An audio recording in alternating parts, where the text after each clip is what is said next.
रात को 2:30 बजे 150 160 के स्पीड पे पुणे के एक नाबालिग ने पोर्श कार से कपल को उड़ा दिया। दोनों की जगह पर ही मृत्यु हो गई। मैं अभी यरवड़ा पुलिस स्टेशन जहां केस दाखिल हुआ है, अब जिस पे राजनीति छिड़ी है, वही खड़ा हूं। यही वो पोर्श कार है जिससे नाबालिग लड़के ने, एक बिल्डर के लड़के ने उस कपल को उड़ा दिया। अनीस और अश्विनी ऐसे दोनों का नाम था, जिन दोनों का पूरे एक्सीडेंट में जो दोनों अपनी जगह पर ही जो उन्होंने दम तोड़ दिया। लेकिन अगर इस कार को आप ठीक से देखेंगे तो आपको समझ में आएगा कि कितनी स्पीड से ये आगे गई होगी। और जो पल्सर बाइक यहाँ बगल में ही आपको दिखाई देगी, जिस पल्सर बाइक पे वो दोनों चल रहे थे, यू टर्न लेके, जिससे कि सीसीटीवी में दिखाया गया है, यू टर्न लेके वो सामने गए और वहीं से कल्याणी नगर के बगल में से ये पोर्श कार आई जिसने इस पल्सर को रौंद दिया और उसके बाद दोनों की इसमें जगह पर ही हत्या हो गई। इस सभी के बाद नाबालिग को 300 वर्ड्स में ऐसे लिखने के लिए कह दिया गया है। और सिर्फ इतना ही नहीं, 15 दिन पुलिस के साथ अलग अलग जगह पे ट्रैफिक सिग्नल्स पे खड़ा रहने के लिए कह दिया है। वैसे जब एक्सीडेंट हुआ था तब इस गाड़ी के सभी एयरबैग्स खुल गए थे, जो अभी भी आपको यहाँ दिखाई दे रहे होंगे कि एयरबैग्स पूरे ओपन हो गए थे। इसलिए गाड़ी में बैठे तीनों को कुछ हुआ नहीं। लेकिन जिस स्पीड से ये गाड़ी आगे जा रही थी, वो स्पीड आखिर किसी के मृत्यु के कारण हो गया और दोनों इंजीनियर्स का जगह पर ही मृत्यु हो गया। डॉक्टर के पास जिस चश्मदीद थे वो सब डॉक्टर के पास लेके गए, लेकिन उससे कुछ फर्क नहीं पड़ा क्योंकि उससे पहले ही दोनों ने दम तोड़ दिया था। आगे से अगर आप इस पोर्श गाड़ी को देखेंगे, ऑलमोस्ट 4 या 5 करोड़ की ये गाड़ी है। और पुणे के विशाल अग्रवाल जो एक बड़े बिल्डर है, जिसके लड़के ने ये गाड़ी चलाई थी, उस रात नशे में धुंध होकर गाड़ी चला रहा था और स्पीड पे काबू ना होने के कारण बाइक पे जाने वाले कपल को इसने ठोक दिया। गाड़ी की लेफ्ट हैंड साइड अगर ये कार की हम देखेंगे तो समझ में आ जाएगा कि हादसा कितना गंभीर था और हादसे में जिन दोनों की जान चली गई उन्हें कितनी जोर से इसने ठोका होगा।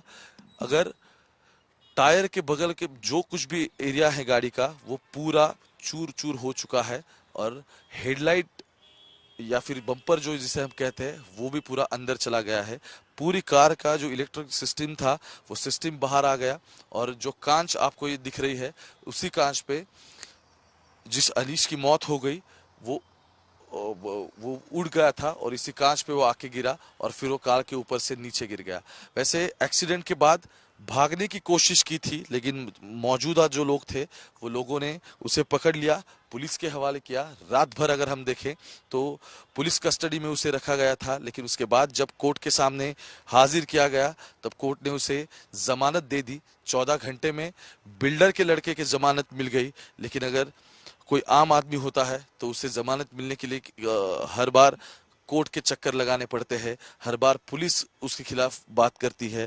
लेकिन इस पूरे मामले में हालांकि अमितेश कुमार जो पुलिस यहाँ के सीपी है वो कह रहे हैं कि हम 304 का इसमें प्रावधान रखेंगे, लेकिन फिर भी वो नजर नहीं आ रहा। पूरे गाड़ी को अगर आप देखें तो ये लग्जरी कार है, इसी से एक्सीडेंट हुआ था और जिस दिन एक्सीडेंट हुआ उसी के बाद ये कार यरवड़ा पुलिस स्टेशन जहां के खड़ी कर दी है। पीछे की तरफ आप देखें तो इस गाड़ी पे ना कोई नंबर प्लेट है, ना ही कोई निशान आपको मौजूद दिखेगा। सामने की तरफ भी यही हाल है।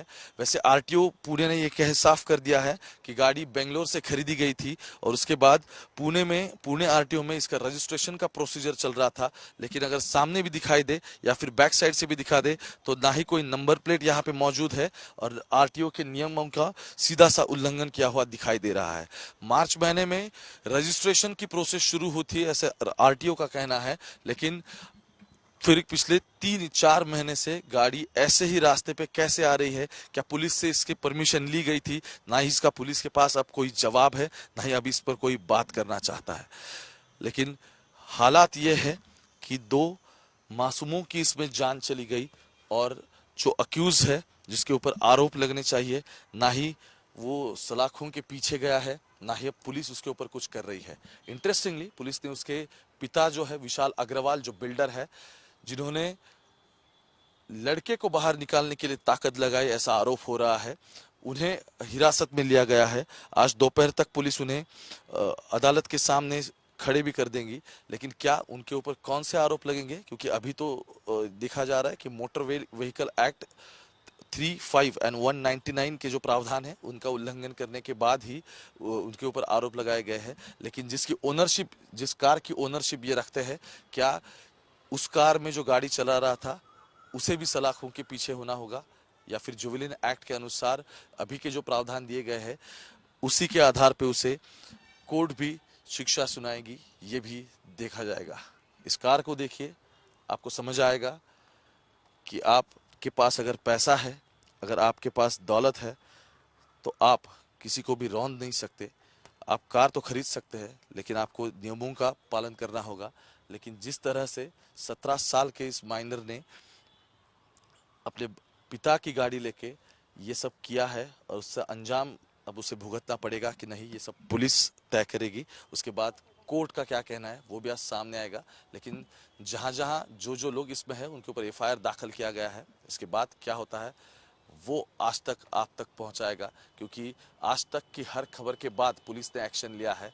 और सबसे पहले सबसे तेज हमने खबर चलाई, उसके बाद पुलिस ने एफआईआर दाखिल की, उसी के बाद अगला एक्शन भी हो रहा है। वरना इससे पहले पुलिस बात तो कर रही थी, लेकिन ग्राउंड पे क्या था ये भी आपको पता चल रहा था। कैमरा पर्सन गोपाल हरने के साथ में ओमकार वाबले, पुणे।